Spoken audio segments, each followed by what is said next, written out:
আসসালামু আলাইকুম ভিউয়ার্স, আমি ইঞ্জিনিয়ার মেহেদি।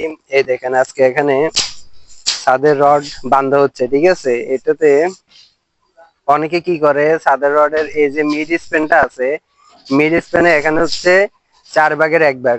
অনেকে কি করে, এটাতে হচ্ছে এই যে লেন্থটা আছে L/3 দেয়, ঠিক আছে। L/3 দেয় হচ্ছে এই ওনারা কোন হিসাবে দেয় এটা আমি বুঝি না, কারণ ইয়াতে আপনার ফ্ল্যাট স্ল্যাব যেগুলো ওইটা তো হচ্ছে যে L/3 মিড স্প্যান বলেন, ওই মিড স্প্যান যেগুলো আছে এগুলো, আর কিনারে হচ্ছে আপনার L/4, ঠিক আছে।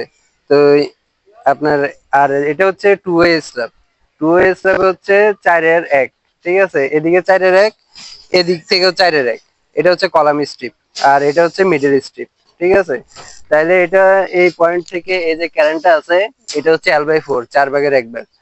এই যারা ইয়ে আছেন, এই মিস্ত্রি আছেন, তারা এই জিনিসটা খেয়াল রাখবেন। আরেকটা জিনিস হচ্ছে, সামনে আসুন। এই যে এখানে রডটা দেখেন, এই রডটার নিচে দিয়ে গেছে, ঠিক আছে। এটা গেছে উপর দিয়ে।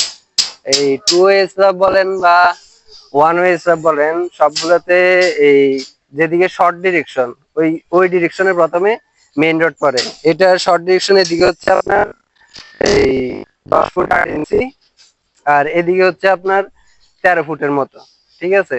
তাহলে এটা শর্ট ডিরেকশন, এদিকে এদিকে পড়ছে আপনার নিচে মেইন রড, ঠিক আছে।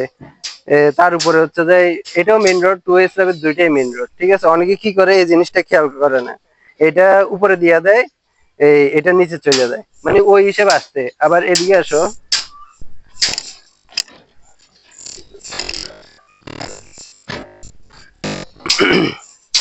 এই জিনিসটা দেখেন, ওইখানে এই রডটা গেছে ওইখানে নিচে দিয়া, ওই এদিকে রডের নিচে দিয়ে গেছে এই রডটা, কিন্তু এই স্প্যানে এসে এটা উপর দিয়ে গেছে। কারণ হচ্ছে যাই, এদিকে শর্ট ডিরেকশন হচ্ছে এটা, লং ডিরেকশন হচ্ছে এটা, ঠিক আছে।